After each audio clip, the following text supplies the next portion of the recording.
listen here.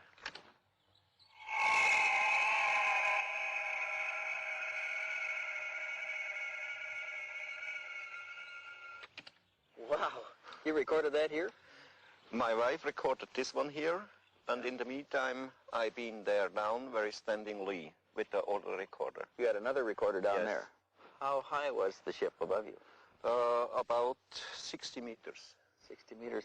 How far would you estimate it is from here down there to there? I think some 300 meters. The sounds bear no resemblance to anything Stevens has heard before. Meier gives him both tapes for analysis. Hey, Lee, look what I got here. Stevens has more news. We got a report back from Shellman. Sound analysis. He had sent the sound tapes Meier took of the craft to Robin Shellman, specialist in sound identification. He found some things we didn't hear on there. Such as? Well, he picked up, besides the basic sound, he picked up a small dog barking. Of course, we could hear him. He picked up a European police siren. We never heard that. He picked up a crow cawing. Wait a minute, how in the hell does he pick all this stuff up? How does he determine the sound? They've got a sound bank back there that they match sounds in. They can identify known sounds. Okay, on this sound bank of his, anything there to match it? Do we have He said he can't match the basic sound. He can match all of the other sounds on the tape, but he can't match the sound of the object itself, the emitted sound. Now look at this. He's concluded up to this point that the machine must have been built for a specialized application. Recognizing the sounds from such a machine may be difficult. Also, later, Shellman will theorize from the sounds what those specialized applications might be. About 4 hertz. In the original preliminary investigation report done on this case, 8 different sound engineers had the opportunities to analyze the sounds on oscilloscopes and spectrum analyzers. These included 3 different laboratories, including U.S. Naval Undersea Labs. They could find no sound source of record that could produce these sounds.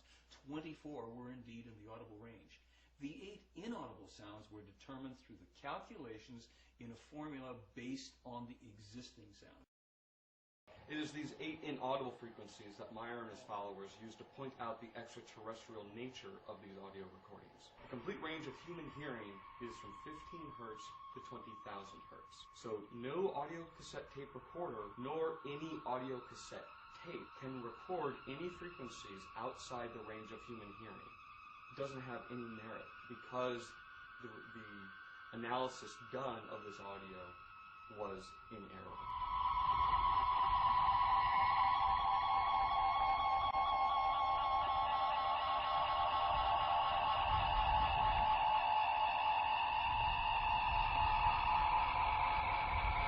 What's happening is the 10 different frequencies are converging on one central frequency, which is, I find, very interesting. This is probably one of the most interesting things about the tape is that there are What's this right now? very, very many tones. Yeah. And they're all changing very fast. Not synthesizers on the market that have oscillators that change that randomly. Even if you got 9 or 10 of them going, they wouldn't change from those peaks that quickly. So a significant thing is this rate of change. And besides, if you were going to create a noise for a spaceship, you'd be hard put to come up with something as original as this.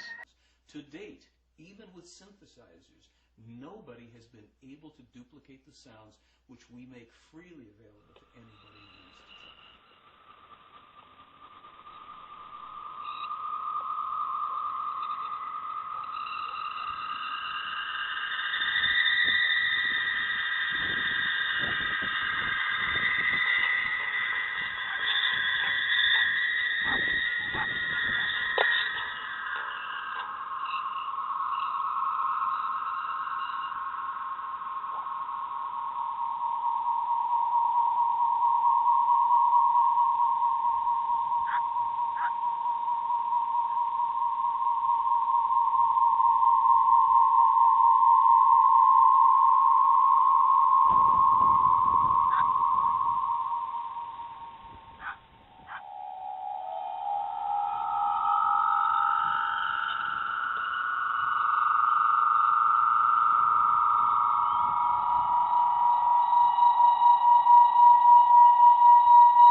They've done what they can here.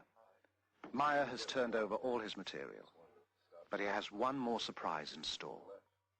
So we want to thank you for all your time and trouble. Oh, yeah. Okay, just a moment, wait. Okay. I have here something. Here. What's this? Metal samples. Metal samples? Yeah. Where did you get these? I got it from Semyase, and she brought them from Era. Are they extraterrestrial? Yeah. Metal samples. The kind of hard evidence Stevens had hoped for.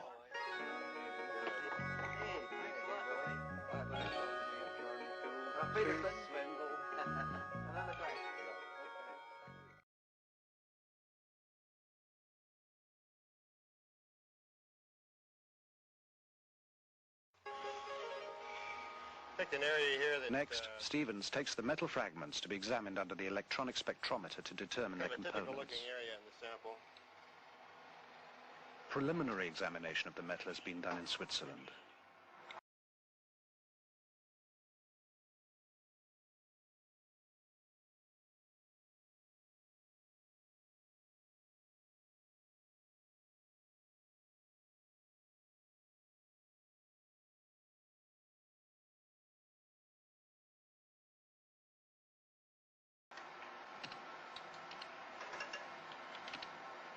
And we've got these little marker bars here that we can line up on each peak as they come up. This one indicates we have silver there. Over here, let's see. We got some copper, small amount of copper.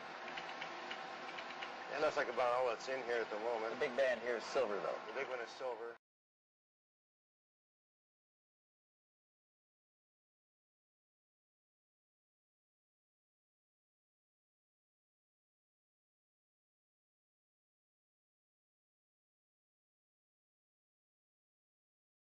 Later analysis of other fragments also reveals small amounts of thulium, a rare earth element that is difficult and costly to extract here.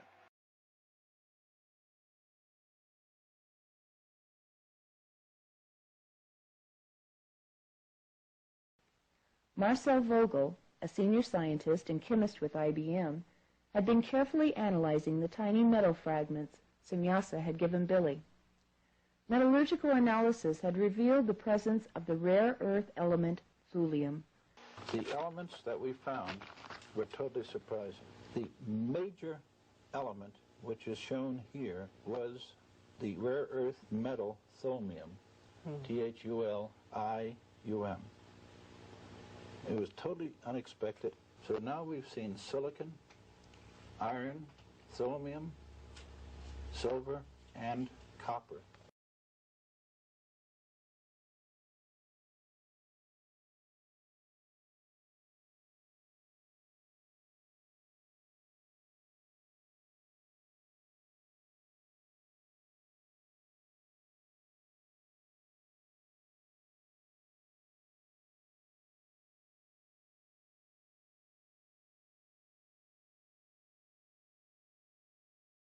But it was through the lens of a scanning electron microscope that Vogel made his most amazing discoveries. I could not explain the type of material that I have and its discreteness by any known combination of materials. I could not put it together myself as a scientist. If I were to take these combinations and put it into a furnace, melt it, then pour it out and pull a little ingot, I would see all of these elements present there in any one area. But I don't. I see this discrete bits of material. Now, it can only happen by some form of a cold fusion process where you have the elements present and you fuse them together so they still maintain their identity, but they interpenetrate into one another. It's also a challenge because I showed it to one of my friends who was a metallurgist, and he shook his head. He said, I don't see how it can be put together. And that's where we are right now. And I think it's important that those of us who are in the scientific world sit down and do some serious study on these things instead of putting it off as figments of people's imagination.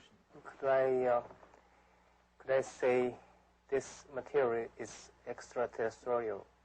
It doesn't look like anything that we've made here. At this moment, I would feel very much inclined to accept what was given to me as being Billy Meier also has metal samples that he claimed demonstrate signs of extraterrestrial manufacturing. This is that metal. The metal sample contained nearly every element in the periodic table, Vogel stated. Each pure element was bonded to each of the others, yet somehow retained its own identity. At 500x magnification, thulium was revealed. At 1600x, there are structures within structures, and at 2500x magnification, the sample was metal, but at the same time, it is crystal. Now, this is an image of a diatom. It's a type of phytoplankton at 5000x magnification. Even using magnification far greater than what Marcel Vogel used when he did his examination, it is still impossible to view the elemental or atomic structure of an object using a scanning electron microscope. The resolution of the scanning electron microscope is simply not high enough to image down to that level. In fact, increasing the magnification of any object using any form of microscope will not tell you what the object is made of. When he examined the metal under electron scanning microscope, he then found the micro-machining, which was a clear evidence to him that this was a deliberately manufactured product. We found evidence of what looks like mechanical manipulation. One sees now discrete marks in a diagonal form in this direction and marks in this direction. But what is exciting, it looks like it's been plowed. In other words, a pressure, and there is a scarfing on either side. Do we know what this metal is used for? We're told that these metals were representative of a number of the different stages, 7 stages of manufacturing that the Plejaren go through to create the metal for their spacecraft.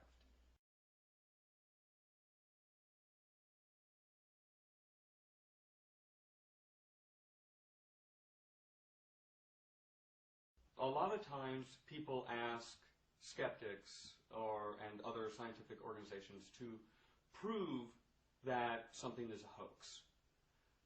It's actually not possible to do, because the only person who can call something a hoax legitimately is the person who perpetrated it. You would say, in your best judgment, that what he's used are models. Yes. Okay.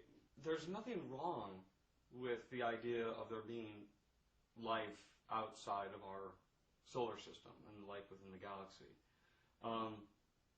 It's just that so far Meier has not presented any evidence to show that any extraterrestrial life has come here that stands up under legitimate scientific scrutiny. There are numerous scientists and experts who have examined, analyzed, and authenticated Meier's physical evidence, including such stellar personalities as Michael Malin from NASA and the Mars mission. We have sound engineers, photographic and film experts, special effects experts, physicists, and numerous professional facilities at which the physical evidence was examined and authenticated. Again, people are going to have to take a look at that for themselves and decide whether or not it's convincing to them.